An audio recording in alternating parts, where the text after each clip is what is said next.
Welcome to my channel. तो आज हमारे पास होगा हिंदी का क्वेश्चन पेपर और ये अपना आया है 2026 में क्लास 10 के लिए एनुअल एग्ज़ाम में।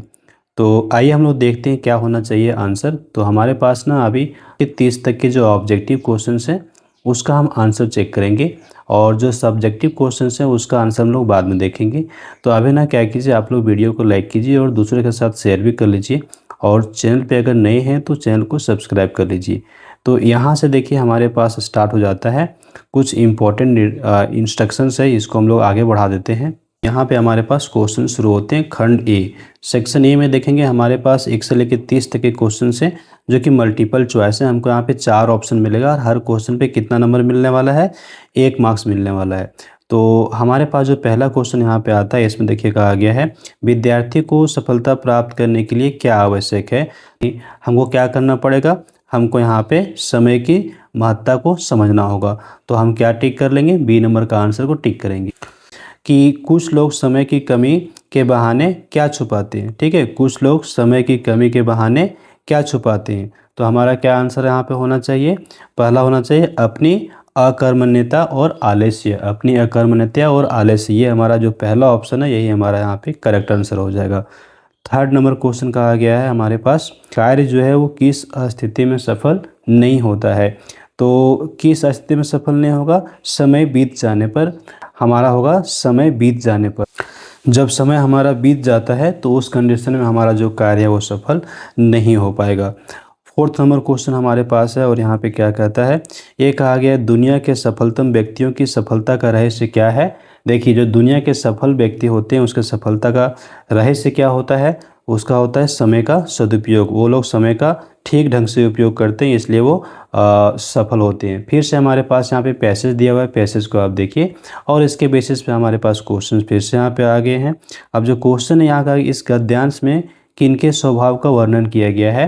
तो इस गद्यांश में ना हमारे पास क्वेश्चन नंबर ए जो ऑप्शन है फूल और कांटा, फूल और कांटा, इसका हमको आंसर कर लेना है। फूल और कांटा का स्वभाव का वर्णन किया गया है।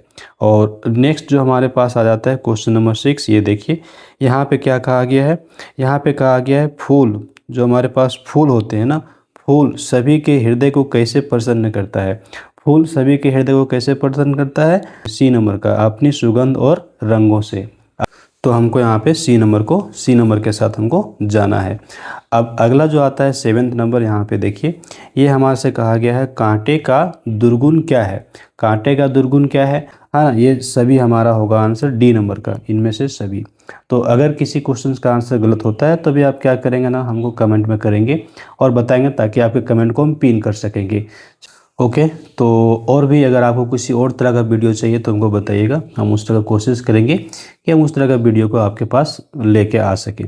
आगे देखिए हमारा जो क्वेश्चन आता है ये है 8 नंबर, पद्यांश का उचित शीर्षक क्या है। पद्यांश का उचित शीर्षक है, क्या होना चाहिए उचित शीर्षक यहाँ पे। तो हम जाएंगे फूल और कांटा, यानी कि डी नंबर ऑप्शन के साथ जाएंगे। और 9th नंबर जो हमारे पास है शब्द समूह जिसका अर्थ, यहाँ पे पूछा गया शब्द समूह जिसका अर्थ स्पष्ट हो कहलाता है। जिसका अर्थ स्पष्ट हो वो क्या कहलाता है, वाक्य कहलाता है। हम लोग यहाँ पे वाक्य को टिक करेंगे। जिस शब्द समूह का अर्थ स्पष्ट होता है हम उसको वाक्य ही कहते हैं। 10 नंबर क्वेश्चन है हमारे पास, कहता है जब वर्षा आई तब सभी लोग प्रसन्न हो गए, यह कौन सा वाक्य है। यह कौन सा वाक्य होगा, तो हम जाएंगे यहाँ पे मिश्र वाक्य के साथ। ये कैसा वाक्य होगा, हमारा मिश्र वाक्य हो जाएगा। और 11 नंबर है कृतरी वाच्य में क्रिया का संबंध किससे होता है। कृतरी वाच्य में क्रिया का संबंध किससे होता है, तो हमारा यहाँ पे आंसर होगा कर्ता, कर्ता के साथ उसका संबंध हुआ करता है। और 12 नंबर है सरकार द्वारा लोक कलाकारों को सम्मानित किया गया वाच्य का प्रकार बताएं। तो हम क्या यहाँ पे जाएंगे, बी नंबर कर्मवाच्य। हमारा आंसर क्या होगा, कर्मवाच्य, इसको बी नंबर के साथ जाना होगा। और 13 नंबर क्वेश्चन देखिए, 13 नंबर कहता है वाक्य में आए शब्दों के व्याकरणीकरण परिचय देने को क्या कहते हैं। तो यहाँ पे हम ए नंबर जो हमारा है वो कहलाएगा पद परिचय, पद परिचय कहलाता है। 14 नंबर क्वेश्चन हमारे पास ये कहता है वाह भारत मैच जीत गया, रेखांकित पद का परिचय दीजिए। और जो हमारा करेक्ट ऑप्शन होगा वो 4th नंबर का, यानी कि डी नंबर। डी नंबर में क्या है, विस्मयादिबोधक अव्यय हर्ष सूचक हमारा आंसर है, डी नंबर को टिक करना है। 15 नंबर क्वेश्चन देखिए, ये कहता है वाक्य के सौंदर्य वृद्धि में सहायक साधनों को क्या कहते हैं। वाक्य की जो सुंदरता को बढ़ा देता है उसको हम क्या कहते हैं, हम उसको अलंकार कहा करते हैं, यानी कि सी नंबर ऑप्शन जो हमारा है वो करेक्ट होगा। 16 नंबर क्वेश्चन में हमारे पास है मृग जल देखी अति व्याकुल व्याकुल फिरे मृग में कौन सा अलंकार है। हम यहाँ पे जाएंगे अमक अलंकार के साथ, यानी कि बी नंबर ऑप्शन के साथ जाएंगे। ये हमारे पास इंस्ट्रक्शन दिया हुआ नहीं, पैसेज टाइप का दिया हुआ है, इसके बेसिस पे हमको यहाँ पे आंसर करना है 17 से 18। तो 17वां नंबर का क्वेश्चन हमारे पास है, कहता है प्रस्तुत गद्यांश किस पाठ से लिया गया है, इसके बारे में हमको बताना है।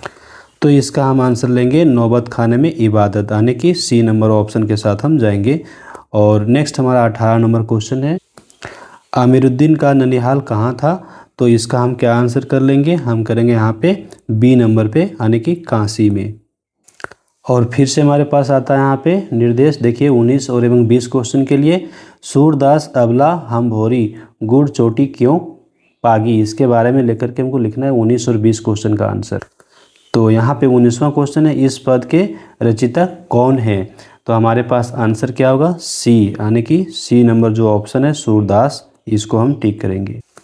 20वां क्वेश्चन क्या है, गोपियों ने स्वयं की स्थिति किसके समान बताया है। बी नंबर, यानी कि चींटी, बी नंबर चींटी के समान है। मानव संस्कृति कैसी वस्तु है, 21 नंबर क्वेश्चन में हम जाएंगे यहाँ पे ए नंबर ऑप्शन का, यानी कि अविभाज्य, जो हमारा ए नंबर पे है अविभाज्य।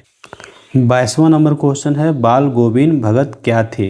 बाल गोविंद भगत क्या थे, तो हमारा जो आंसर है डी नंबर का, यानी कि गृहस्थ, वो हम गृहस्थ को टिक करेंगे। 23वां नंबर क्वेश्चन नहीं साहब वो लंगड़ा क्या जाएगा फौज में, पागल है पागल किसने कहा। तो हमारा जो ऑप्शन नंबर ये है पान वाले ने, इसको हम टिक करेंगे। देखिए 24 नंबर क्वेश्चन है एक कहानी यह भी पाठ की लेखिका का क्या नाम है। तो हमारा जो ऑप्शन नंबर सी है मनु भंडारी, ये हमारा करेक्ट आंसर है। 25वां नंबर क्वेश्चन है शिव धनुष तोड़ने वाले की तुलना परशुराम ने अपने किस शत्रु से की है। तो हमारे पास जो ऑप्शन नंबर यहाँ पर बी है सहस्बाहु, है ना, इसके साथ हम लोग जाएंगे, ये हमारा करेक्ट आंसर होगा। 26वां नंबर क्वेश्चन देखिए, कहता है उत्साह किस प्रकार का काव्य गीत है। तो हमारे पास जो ऑप्शन नंबर ये है आवाहन गीत, इसको हम टिक करेंगे, ये हमारा करेक्ट आंसर होगा। नेक्स्ट हम देखते हैं 27वां नंबर कॉमन क्वेश्चन, ये कहता है कवि के अनुसार फसलें किनका बदला हुआ रूप हैं। ऑप्शन नंबर सी के साथ ये हमारा करेक्ट आंसर होगा, मिट्टी का बदला हुआ रूप है।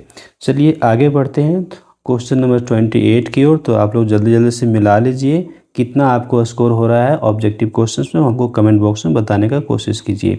संगीतकार शीर्षक कविता के कवि का नाम क्या है। संगीतकार शीर्षक कविता का नाम क्या है, तो हम यहाँ पे जाएंगे ए नंबर ऑप्शन हमारे पास है मंगलेश डबराल, इसके साथ हम जाएंगे, ये हमारा करेक्ट आंसर होगा।